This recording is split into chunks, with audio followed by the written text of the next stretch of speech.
This introduction is for testers who can have access to the tables and rules. It will not be fully explanatory to you if you haven't got access to those. Hello and welcome. This is a little introduction to my new World War II rules done with Mark Bevis, Divisions of Steel, which will be coming out later on around Christmas, probably orders around Christmas, delivery Jan-Feb. It's a battle set for World War II. I'm going to play you a demo game using my 15mm stuff that are Flames of War figures. I think lots of people have got these, and I use those on 10mm and 6mm. It works with all of them. I'm going to just demo the game at its sort of smaller scale, so if you don't have a lot of stuff, it can work pretty well. So this is an encounter between Germans and British. It's a late war encounter game, so I'm just going to talk you a little bit through the forces, and if you can muster this much or any more, you'll be fine for the set of rules. Probably a full event game will probably be about double this. So what I've got is I've got a British infantry company with 3 platoons on the far side. Let me just show you those. There they are, there's 3 of them, and they're supported by some N10 Achilles, so they've got some nice armour in support. Now, first thing is, for rapid deployment, you can be forward deploying your infantry to maximum visibility range, which is about 16 inches. So you don't start from the table edge. You speed the game by deploying the infantry further forward. Tanks, as they're visible from further back, get deployed further back. All the information for the troops now are on one sheet.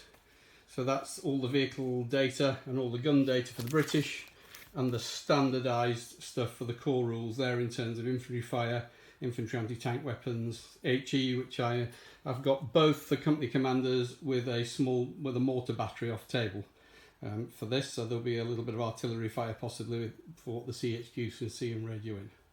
In terms of command structure, we represent that using a colour system. There's what we call a battlefield HQ or battalion HQ, which has a certain number of discs, and that has underneath it a set of companies. And in this case, there's only one company, the infantry company. The armour is attached directly to the battlefield HQ. So these discs can be used to activate the armour. These can be used to activate the infantry. And if the BHQ wants to activate something within this HQ, it must play a disc and discard one at the same time. So it's a little more expensive. All these troops in classification on the British side are going to be C class, which is average morale, and T3s, which are average training. And they've got a 4-3 command structure, which you'd see in the army list. On the German side, we've got something that's a very similar sort of force overall. Again, 3 platoons out of a company of German Panzer Grenadiers. This is a company HQ over there. They've also got a couple of NG42s, which have been set up over there, which are fairly mean, as you will see. And they've got 3 tanks. They've got a hybrid bit, late war, starting to struggle, pulled together a Stug 3G and 2 Panzer 4Hs, so they're all the same gun. So the most important thing that would happen later in the war is they cluster things that use the same ammo, so that wouldn't be that unlikely. And you can see those deployed out and again deployed forward. These are all going to be BT2s, just to show you the different quality, and they've got a better command structure with a 5-4. And again, all the information we need is on there for the whole German army. So the only thing we're going to need is the 7.5cm L48 in terms of it, and then we'll need the Stug 3, which is sitting there in terms of information, and the Panzer 4H, which is sitting there. And that's all we need. And with that, we can actually set and play the game. So we've got an encounter battle. There's a river on this side of the bridge, which isn't going to play a great role in it. We've got a farm area there, which the Germans are occupying. We've got a wood that looks like it's going to be contested. We've got a demolished village in the middle that's been smashed to pieces, so that's classified as ruins in the rules. This is a road. I'll just tidy it up. That's a road, proper road. These are dirt tracks. A lot of tracks in the World War II era, especially in Russia. There's a hill there where people could take up hold down positions, and then there's various bits of rough terrain, a couple of orchards over there. And I'm going to play the game out and talk you through how the mechanisms work as I go. So here's a summary of the forces, just to remind you. So we've got the Germans, they've got a total of 6 game units. They've got a little bit of armour with 3 vehicles, they're all BT2s. They've got an MG section with the MG42s. They've got some mortars off table, that's all under the battalion HQ. And then they've got the infantry CHQ with 3 platoons underneath. They're all rifles plus LMGs. Every squad's got Panzerfaust, and the platoon each has a Panzerschreck each. And there's a small British force, 5 game units. Again, the armour with 4 M10 Achilles, they're pretty potent. Some mortars off table, and again 3 infantry platoons. These will be rifles plus LMGs with Brens and 1 Piat per platoon. If you play full realism, these get even more interesting because you then get rifles plus Bren, and the MG42s are more special, but in the standard rules we keep them all the same. So each side plays a single disc, and the best colour wins the initiative. The worst is black. The sequence goes black, white, green, yellow, red. It's the same for all the systems I do with the colour system. So the sides will decide whether they want to try and fight for the initiative or whether they're actually quite keen to pinch it. So I think the Germans would quite like to grab the initiative. They've got better quality, so they're going to actually try and guarantee the initiative by betting a red. And these guys are going to abandon the idea and bet a black. So the initiative thereby starts with the German force. And now the German force keeps that initiative until it hands it back, and it activates its units. Now the units in the division steel are always platoons and troops, so our moving pieces are the 3 platoons, they're called units, game units, and the tanks and the MG42s. These are under the battalion HQ. Before we carry on, we're going to have a quick look at the most important table in the game. This is the activation table. You activate the game units by playing colours. As you'll see on this table, there are a series of different things you can do. There are firing actions, movement actions, support actions. And depending on how well trained your troops are, the cost in terms of a command disc goes up. So the cheapest disc, the worst one you've got is a black, the best you've got is a red. So if we look at firing for T2 and T3, just to fire is a plain white.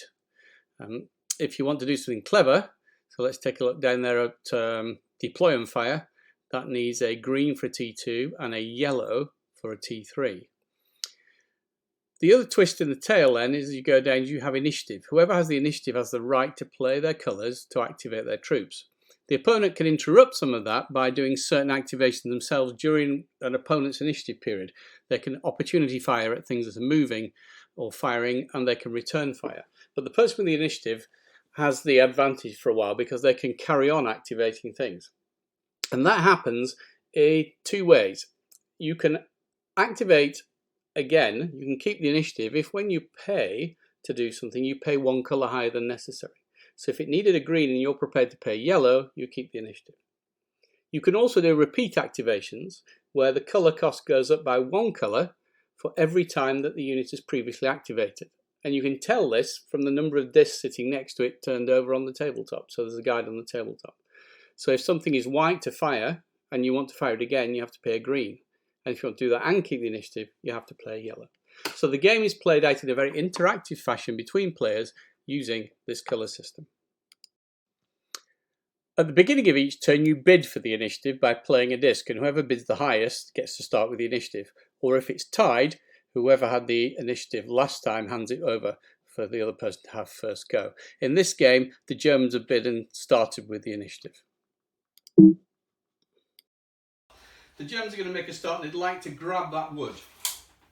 A normal move, they probably want to do tactical movement, is a white. So the way initiative works is if you're prepared to play a colour better than you have to spend, you keep the initiative. So they're going to play a green, and they're going to do an infantry move, a standard tactical infantry move, making best use of the folds and the cover, and do a 4-inch move towards that wood. And because we've paid more than we absolutely needed to, we keep the initiative. And we can then choose to do something else. And it can be the same unit or not. Quite like to get these tanks in a position to sit hold down. So I'm just going to look them up. So speeds are standardised in the basic game for tanks. So these are going to move a standard speed of 6 cross country. They report directly to the BHQ. So they're going to play a green and keep the initiative as well, and the 2 tanks are going to work their way towards a hold down position over there, and the Stug 3 is going to sneak out that side over there. And at this point I'm going to just show you how opportunity fire works, because as they creep out behind there are two, probably, at least one, there are two of these tanks that have line of sight. Now line of sight we do from the middle of the front to the middle of the front, because our models here are massive. I mean, it's 1 millimetre to 1 metre as a ground scale. So let's just look at this Achilles, M10 Achilles. It's 58 metres long by 32 metres wide. And one of the problems with the big models is people treat them as blocking, but the real vehicle is actually probably, it's smaller than that, it's tiny. So we treat the tanks as being at the middle of the front edge, which is a better approximation, and therefore of course you can shoot through your models. So if there was a tank here, then clearly it could also shoot through there, because the reality is we've got two tiny little dots there really in the ground scale, not these massive vehicles that we have as our beautiful models. So that gets rid of the model effect. It also means it doesn't matter what scale you use. So whether I was using these or some 10mm, or let's say some 1/200 scale as a 1/300 scale tank, the location will be exactly the same. It's just it would look like that. But it makes zero difference in the rules, because by using the centre of the front edge, every tank is in the same place. I could use a 1/32 scale one this big, it would still be in the same place for the rules. So these two can do opportunity fire. They've seen this moving vehicle here, so they can play something to shoot.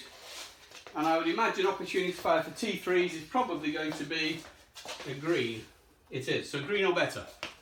So they're going to actually take a yellow from the HQ, put it next to the troop there, and they're going to opportunity fire with these, which means only these two are going to be able to fire.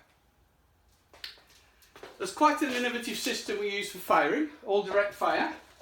We have a simultaneous dice roll, which saves a lot of time.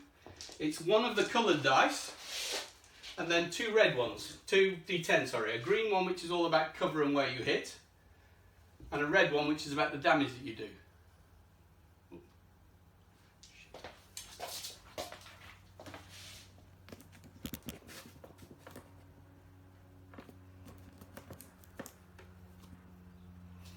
Okay, the beauty of the three dice is that you can roll them at the same time and you look for a bad score. So there's no bad scores on the bits there, but if they were in cover, I'd know that that's hit cover. I don't even think about the others. So that one's definitely got past cover, but I know it hasn't done any damage because I got a 1. So it saves a lot of thinking time, much better than say let's roll to hit. Oh, we've hit, let's roll to see if we get past cover. Yeah, we've got past cover, and let's roll and we got no damage. Because you've rolled those two to get to the third stage. What's the point? Let's roll them all together. Get used to rolling them all together. Speed us along. So it's a set of 3. Every gun that we have has got a range, a colour range.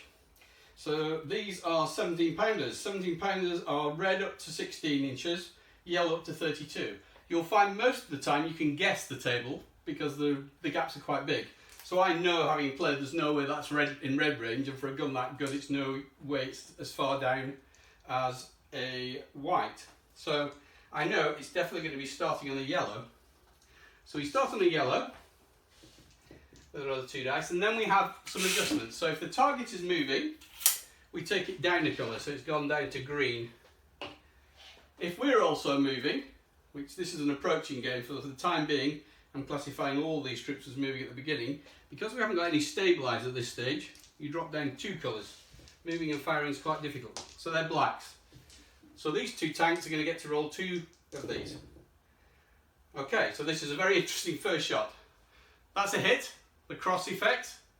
If they've got a skull which isn't on this dice, it's a critical hit. There is no cover, there's nothing protecting it, so it doesn't matter where it hits. And that's an 8 on damage, which again, without looking, I know means it's brewed up. And the only issue would be, would it penetrate? Well, again, once you've played the game enough, or you know any World War II, there's no way that's going to survive a 17 pounder from a range of around 1 kilometre. So it's a gunner. So that's the first blood to the British. They've blown a Stug 3 up. Once you've done some damage and created some shock, you also get a panic roll against the enemy, a shock roll, to see if it stalls them at all. So that little troop, it's B class, so it will be a white dice, and the enemy get to roll against it. And that's a blank, so they've lost a tank, it's brewed up, Stug's gone, but it hasn't caused any morale failure. And that was a reaction by the British, so they haven't got the initiative, they just did it as part of the Germans' move. The Germans have still got the initiative. And given they have, and they want to keep the initiative still further, they're going to play a red with the tanks now.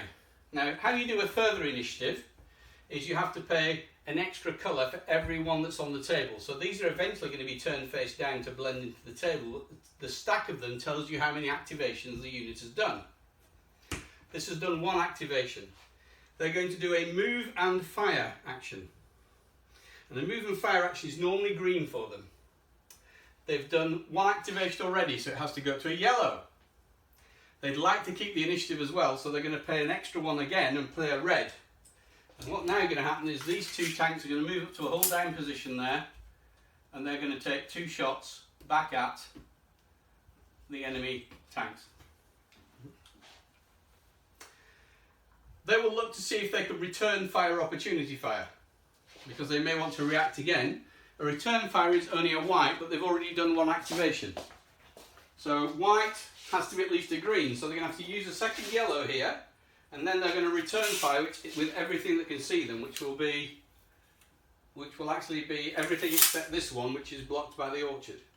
So there are 3 there that are firing, that will return fire against the tanks here. I'll do the British firing first. It's when they fire at them, they're a stationary target, so it's 1 better, because they've come to hold down. It's 1 better, so it's a white dice. But the problem is they're hold down. So this time the cover roll matters. The score has to be a 6 or more. So again, I find out very fast what's going on. And you have to spread your fire. The real fire manuals, and they have some of the real fire manuals in the rulebook, one for a grant from the training manuals, they would always spread the fire. So if you're on the left of a troop, you would always target the leftmost target of your target enemy. The right would target the rightmost, and the middle would target the middle. And that was so that you had the best chance of surviving, because if you all target the middle one, you might blow one up, but you leave the others free. So you must spread your fire. So actually it's going to be 1 at that, and 1 at that when we shoot back. In the meantime, these are going to be 1 at that, 1 at that, and the other one can choose. So we'll put 2 on this one. Let's see what we get. Okay, that's missed. I don't need to look any further than that white dice. Let's do the next one. That is an S, which is a suppression hit. So that's a near miss. So they take a level of suppression which will cause them to deteriorate later. We have little markers which are S on one side, P for pinned on the other. So he's had a bit of a glancing blow or a near miss that could have put him off a bit. And the other one that's hold down over there is again a miss. Meanwhile, these guys, because they've come up this time, have got the same sort of problem. They are moving and firing against the moving target. So it's going to go yellow. It's going to go down green, white. They're going to go down to black. So there's 2 goes, 1 at each side. That's a miss. Nothing on the black dice. That's again a miss. So they've fired a miss. So the only thing that's happened is got a bit of a suppression effect on that one. Germans still have the initiative.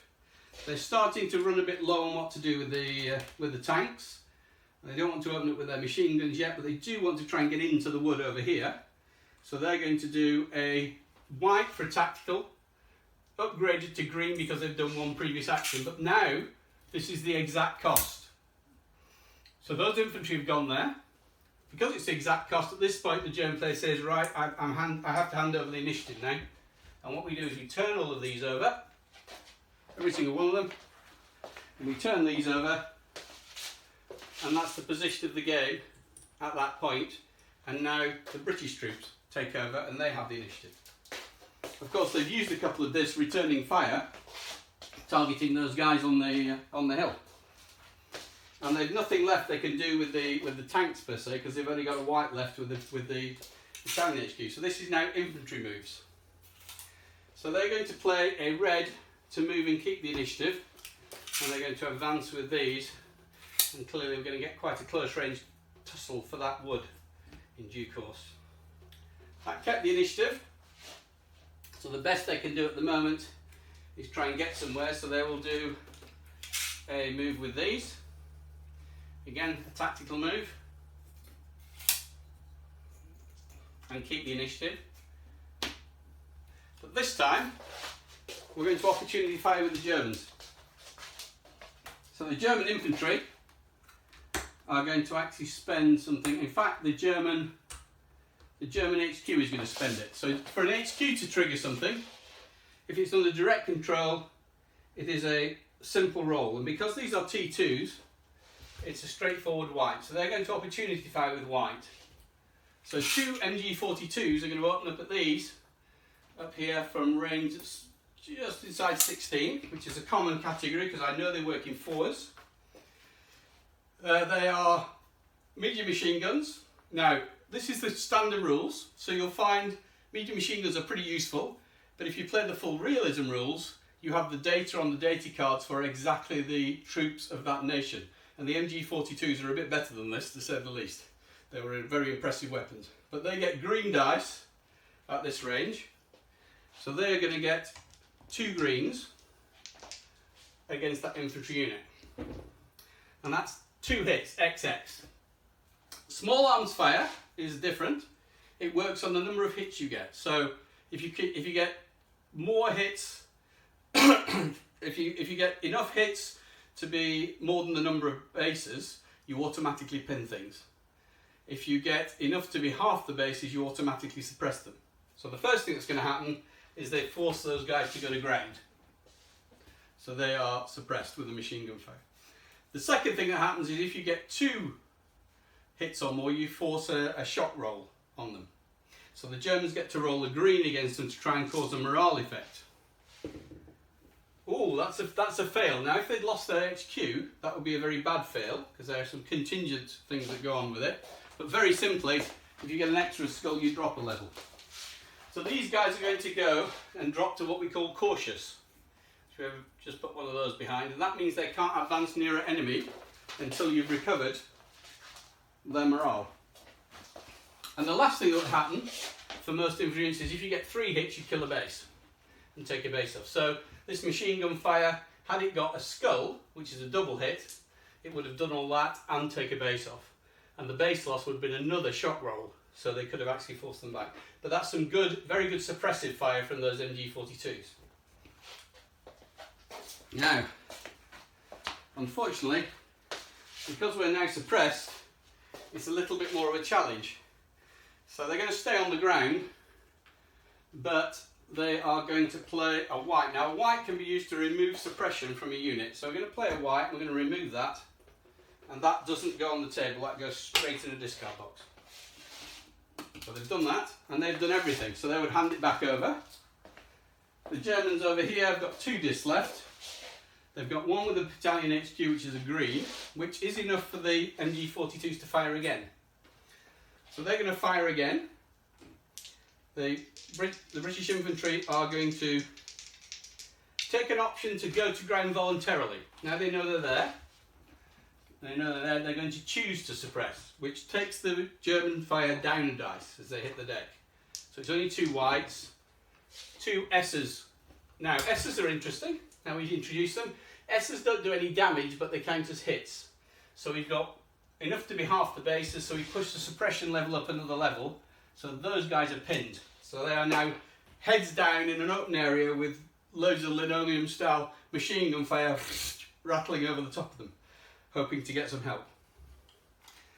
That would technically be handing the initiative back, but as the British haven't got anything else to do, they've only got a white with a with the HQ unit, and you can't do anything with that.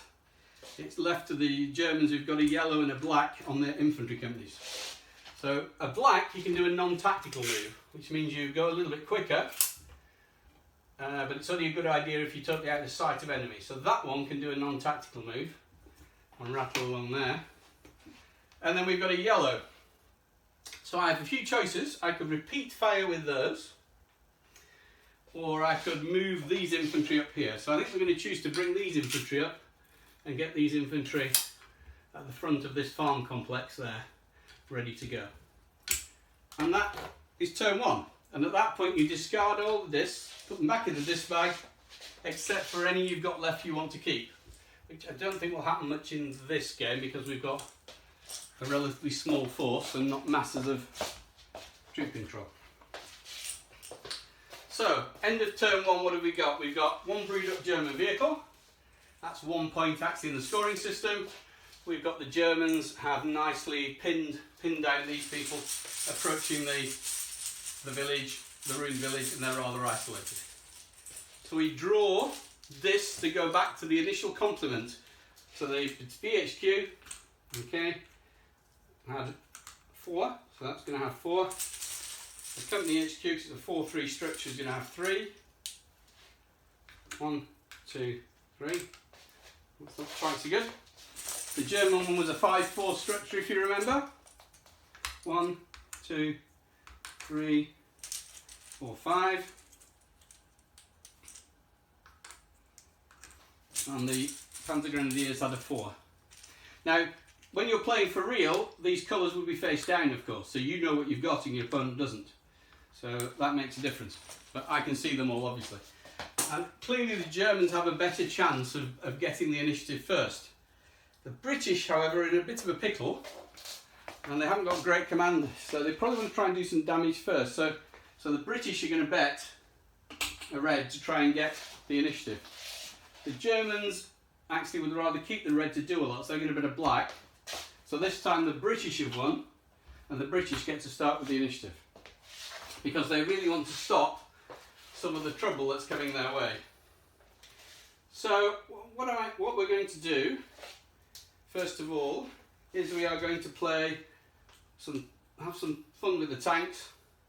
We're going to have to hand the initiative back quite a bit, actually, but they definitely want to get first go. So they're going to actually fire, but this time as it's a new turn, they can declare themselves stationary. If the game gets busy, then we do sometimes mark them up with little things in case, you know. So that's a non-tactical move. It won't matter because they'll be tactical by the time it matters. Most of the other stuff is moving. These guys are stationary. So in a fun game, friendly game, you don't need to. You can remember it all. It's pretty easy. But they're going to fire from stationary now. They don't have any viable target they can see. They can't see infantry at that range in cover. They can't see through the wood. They can't see through the orchard. So we're going to do a shoot action. I would have liked to have done a move half, shoot half, in which case I would have advanced these two and shot with these two, but the command and control's got a little pear-shaped for the British at this point in time. But at least they're stationary.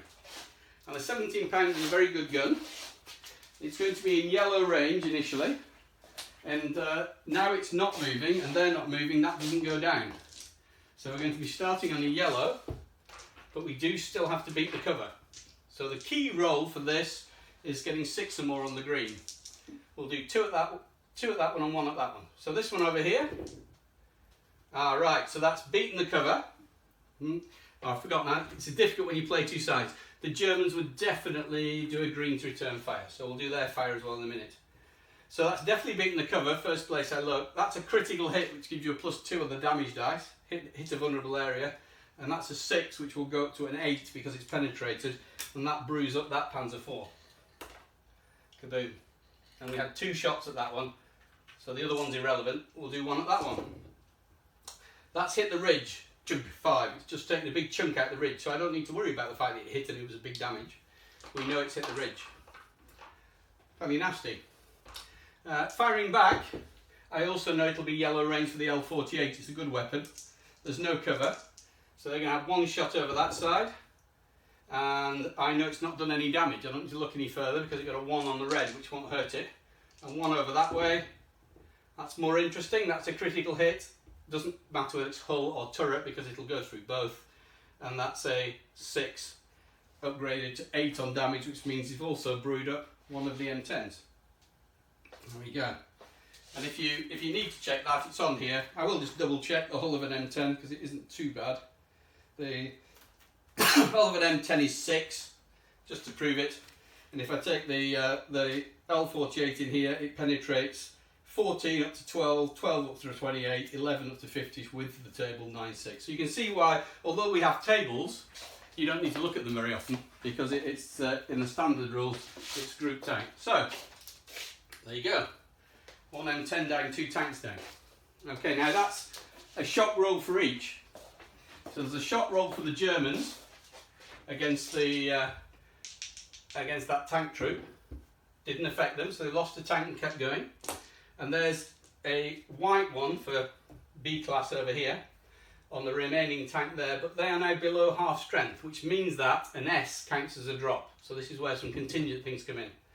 So that last tank also is refusing to go forward, wouldn't go any nearer, not that it particularly wants to, but it means it's only one off being forced backwards. So that's got a no advance in it, and we're two tanks down. That was a white, it's what it took, so that does still hand the initiative back. Right. Now to think what the Germans are going to do, because they've got a lot of capacity for doing things. They'd kind of like to knock another one of those tanks out if they could. To do that, they would have to... Maybe they won't. Maybe they won't. Maybe what we'll do instead is we'll do a move and fire action and keep the initiative with these infantry. So these infantry are all going to come to the edge of near the edge of the wood there. Once they're within one, they can see out. So they're going to line the edge of the wood before the British get there, and then open fire with the yellow. The British, well, thankfully they'll, at least with a white, they can return fire. So they will play a white to return fire, and they will voluntarily hit the deck because it's going to get a bit unpleasant otherwise. The Panzer Grenadiers, at that sort of range, the range is very short. Rifles and LMGs, probably going to be at a range of 4, yeah. So they're at yellows. There's no cover to bring it down. There's one down because they're suppressed, so they're hitting the floor. It takes us down to green, and the Panzer Grenadiers have moved, which takes it down to whites. So we'd have a white per base, and then there's one twist for quality, which is if you're a T2, you get a bonus dice per 3. So that's going to give them 1 extra. So they're going to have 4 whites against those British infantry. Okay. If you remember what I said about hits, if you managed more hits than bases, you automatically pin. So that's 4 counting the S's. Damaging hits, they haven't got 3, they've only got 2, so they haven't killed a base. But they have forced a panic roll, a shock roll on them. So the shock roll is a green, that's a skull, that's a fail. So they, again, are now pinned in the open, facing some difficulties at very close range. And the Germans still have the initiative. So they don't mind handing it back, but I think they'll carry on that firefight, and they'll fire. It will be a white to fire. They'll play a green therefore because they've had 1 action already. So it's a green to fire, and they'll shoot them up again. See if they can do it again. Same thing, and the British would need a green to return fire. I didn't do their return fire, did I? I'll pay the green now, and then we'll quickly do their return fire. Their return fire in the basic rules will be the same, in that it is a basic yellow, but down to green because they are moving, down to white because they're in the oven. So they would have had 3 whites back. Oh, interesting, look. I might have to revert that for a minute. 3 is enough to drop them to a suppressed and also kill the nearest base. So that base dies. And that's a double shot roll. One's for the more than 2 hits and one's for the base loss. And 2 S's is okay, because S's only count if you're already in trouble, you've lost half casualties, or you are already the next stage up, which is shaken. So they've passed the morale, but they've lost the base. That means when we come to the next firing session, they've only got 2 whites, haven't got enough to get the extra one. And because they're suppressed as well, it'll be 2 blacks. So now you'll see how we're into very suppressive fire. Didn't do anything. Made a lot of noise, didn't do anything. The British back are going to be yellow for the basic. They're going to be down 1 for their suppressed is green. Down another for pinned, white. Down another for cover black, 3 blacks. Nothing. So they're engaged in a massive suppressive firefight now. There's not much happening for the time being until somebody recovers their status. But we didn't keep the initiative, so they turn them all over. Again, they look neat on the table. The real ones are printed to exactly match, turn everything over, and the initiative goes back to the British. British force is a bit thin on command and control of getting things going at the moment. It does have a white, however, which would allow it to try and lob some mortars down. So it's going to play a white for the HQ, and the HQ is going to try and coordinate some off-table mortars and fire them in the middle one of those heavy machine guns. To do that, in addition to the disc, you have a D10 roll to make radio contact and get the message across properly. And that is a 5+. Success. Cool. Mortars is all artillery is a direction dice and a D10 for how much it deviates. And because they're not in direct sight, it's not great. If they were close, mortars in direct sight, you take 4 off that. So it's gone that way. It's actually landed here, actually. Mortars have landed there, and they have a blast pattern that's only a couple of inches. So I'll put that on. So that bit's there. Now, as it happens, they've missed completely, but they've hit the other group there, who at the moment are non-tactical moving, rushing through the rubble. So that's interesting. If we look at HE, there's a table for standard HE. These are 3-inch mortars. So they get a white dice against everything in there. So it's a white dice against the 2 that have been hit, but it goes up 1 because they're non-tactical moving. So they get 2 greens, which got 1 hit, doesn't do anything. And then you get 1 automatic shot roll, and they automatically get suppressed. So they are now no longer moving non-tactically. They're suppressed, and they failed their shot roll. So it's a successful shock effect by the British mortars. So they are actually in no advance. So if it's a bit of stalemate there and there. Interesting. And that's turned over. That's as good as you get. And the initiative goes back to the Germans, who do, however, have quite a bit left. So, let us see.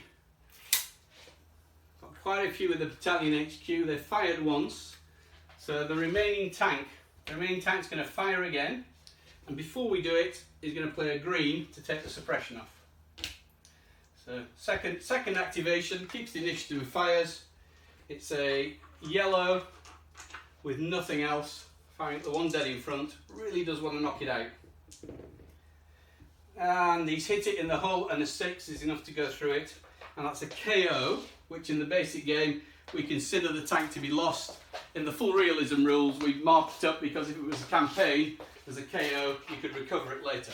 But that's taking that one off. We're now down to half strength.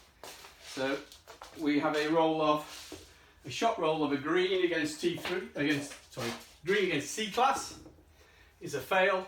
So those tanks also are sitting now on no advanced status.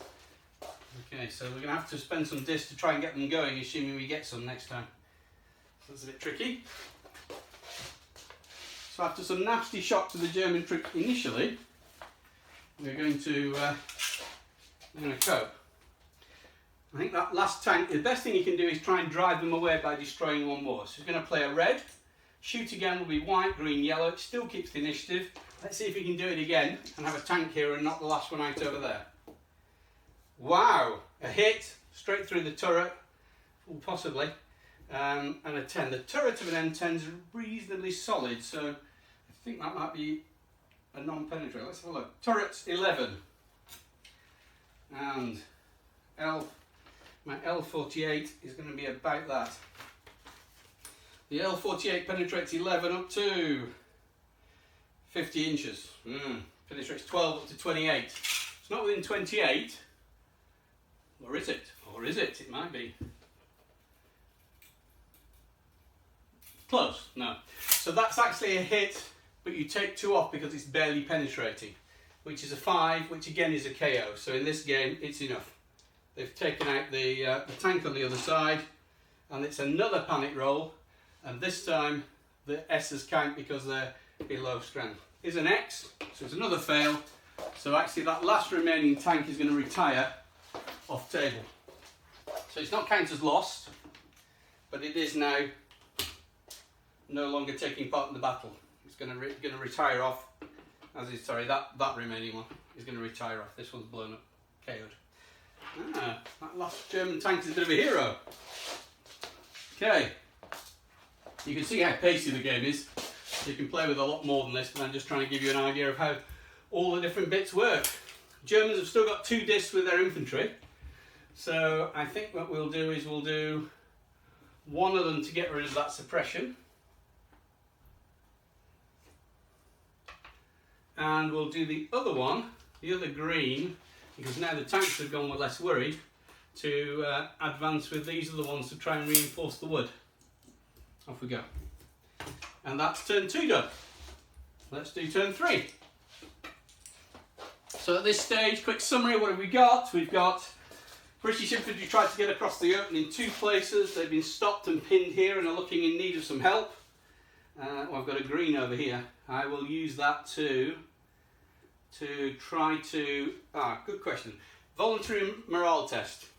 Voluntary shock test. So I'm going to get them to redo the shock test on one of these. I think that one actually. And if this time they failed to shock, then they go back up a level. No look. The gods of wargaming knew that was going to happen and made sure I didn't waste any time on it. Let's see where we get to now. So yeah, so the British infantry pinned in 2 places, struggling to get forward. British tanks driven off the table, but only 1 German tank left. Quite a common pattern for World War II. The army decimates itself first and then the infantry are left to slog it out. Let's put all these back in the bag. I'll do one more turn and then I think that's probably enough as an intro to the game to give you a sense of how it works. So let's do the same thing here. 1, 2, 3, 4. And 3 with this one. And the Germans with the 5-4 structure.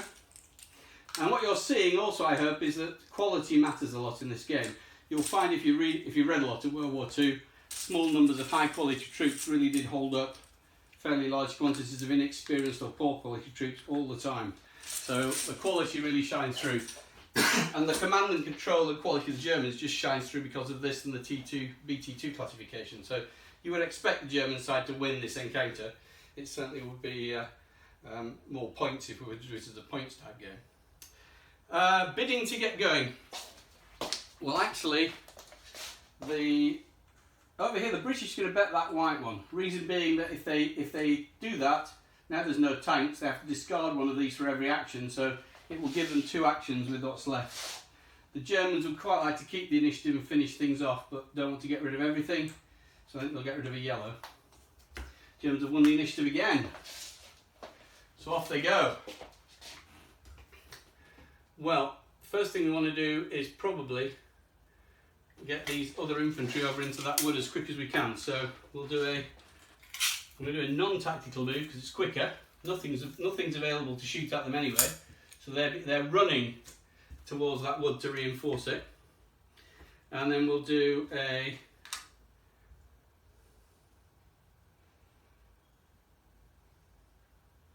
interesting. We will do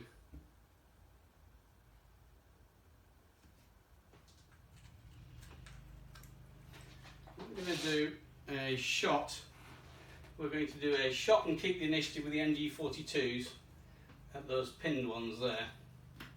That's the discard we have to do. So if I played 2 from the HQ, the BHQ, I have to discard 1 player one, so you only get half the effect. 2 MG42s. Range is a yellow range. Down 1 to green because they're pinned on the ground. No suppression. We'll have 2 of those. Only did 1 hit. No, didn't do anything particularly special. Let's carry on over here then. We'll move these infantry into the wood as well. So there's a whole new unit there. And that would then give the initiative back to the British. So we turn those over. They've done action. There's an activation. British are in a bit of a crisis, so company commander's going to have to do some hard work here. We've got a problem there. We can see we're not going to win that wood, so they really want to retire backwards. They are currently pinned, so that stops them from moving. So he's going to play a white to to get the pinned ups as suppressed, and then he's going to play a green and move them backwards. And those infantry are going to let them go for now. So they can't get any nearer, but they can go further away. So that's that. And as it was a non-tactical move on a white, they could do something else. So they need to rescue them really. So they're going to play a green for a voluntary shock test and discard one from the HQ. Which means the Germans have to re-roll the previous shock test, and they get an S. And an S wouldn't cause shock because they are not already shaken or half strength. So that means that that comes off and their morale situation has recovered. But they would have to hand it back to the Germans again. So this is quite quick. And now we have a red with these guys. So these guys, normally a move and fire would be green. You can go too high, they're going to occupy the front of the wood. You can displace the others to make room. So they're going to go to the front and they're going to fire at the retiring British infantry who've sort of got their heads down. That is going to be a range, I can see it's over 4 less than 8, so I don't need to measure. So that's basically a green as a normal range. We've moved white, enemy suppressed black. So 3 blacks plus a bonus for T2. Absolutely nothing. Hail of fire and a lot of noise. And that gives it back to the British. And the British, I think, have decided retiring gracefully will be the order of the day. So they will play a green they'll play a green to get rid of the suppression on those. At least they're back in action. And the Germans only 2 discs left for this turn, so it's flying by a bit. A red, well, to shoot is a white, green and a red. So they can take actually a 4th action with a yellow. How's that? So they get to shoot again. This time they're not moving. So it'd be green down to whites, 4 whites. And did enough to cause suppression, so they forced those back to be suppressed again. There we go. You can see the pace of it, and that's turn 3 done. And probably as a game, this will finish in turn 5, even if you played it out. I'll leave it at that. You've seen shot rolls, you've seen small arms fire, you've seen direct gunfire, you've seen non-tactical moves being hit, you've seen people pinned. So most of what you see in the game you've come across. You've got hold down positions for cover. We've got a panic tests on various shock tests on these guys and panic tests on these guys. And at this point these would try and retire. The scoring system is very simple. If you manage to break the opposing force, which means driving all the units, there's no units that are fighting fit. At the moment this one is fighting fit, and I got that one back. So the British are okay for a while. They've got 2 fighting fit units. If you get rid of all of those, you win the game totally, and you get 10 bonus points. And you get 1 point for every vehicle or infantry base destroyed. So they've got 3 so far from these knocked out tanks over here, and the British have got 3 because they've got 1 for an infantry base there and two tanks over there. So at the moment we would be 3 each, and if we play this out, probably the British would lose but do a couple more damage. So we'll end up with a decent win for the Germans, which, given they're all BT2s and are probably worth half as much per base as the British in terms of quality, is the result I would expect from the battle. So that's it. So you can play this game with as few as 4 tanks and 9 infantry bases if you want to, if you've got your 50mm stuff done up. A normal event game probably, or an evening game, will probably be a company of tanks, a company of infantry and a few bits. And that's a 2.5 hour game probably, 2 hours after you've set up. It flies by pretty quickly once you've got the hang of it. And the rules are very scalable because all that happens as they go up is you have more companies under the BHQ. So the demo game we'll be doing, it shows next year is a battalion game. It's an 8x8 table. It's the Battle of Rory, 1st of July 1944. It's a complete battalion of the 1st Tyneside Scottish, so you've got 4 companies, each with 4 platoons, each with 3, so you've got 48 bases of infantry. You've got 6 6-pounders dug in. You've got them being attacked by 2 camp groups of 9th and 12th SS, so you've got 14 Panthers, 9 Stugs, I think, or 9 Panther 4Hs and 14 Stugs. So 2.5 companies of those, and you've got 4 companies of Panzer Grenadiers in SDKF 251s. And then as the day progresses, the British are rescued by 2 squadrons of Shermans and a troop of Churchill Crocodile and an awful lot of very well guided artillery. So that's our demo game, but that's much bigger than you would want to play in anything other than a full day battle. So I hope you've liked that. I hope you can see the mechanism. So in summary, activation is colours per unit. You can repeat activate if you're prepared to pay more. The key is deciding when you want to keep the initiative or not. So initiative, repeat activation, the big decisions that you have to make. When you come to tank fire, all guns, it's the triple dice system, green, red and a triple C dice thrown together. Read the result off pretty quickly. Won't need to look at the tables too often once you've got the hang of that. Infantry fire is simply a dice per base with the colour starting at red at point blank against a good target and dropping down gradually to black as you get more and more things happening, including the suppression and pinned that starts to knock things out. And artillery fire is barrages landing with a deviation, and the deviation is a lot less if you've got an FOO in charge or if you've got direct line of sight as a mortar, and it drops by 2, repeat firing every time. So gradually, if these mortars keep firing at that, they'll gradually bring it in and bring it in and bring it in and get closer and closer. I was hoping to hit there because HE fire would have caused a shot roll on the tank, and actually given that he's lost most of his stuff and is down at that level, that's a 50% chance of forcing that tank to retire, and that would have actually at the time saved 2 of those Wolverines and probably given the British a good chance of winning it. Hope you've enjoyed that. That's as much as I can do quickly because I'm off on holiday for a much needed 2-week rest and break from everything, but I will put this up and hope you enjoy it. Thanks all. Bye.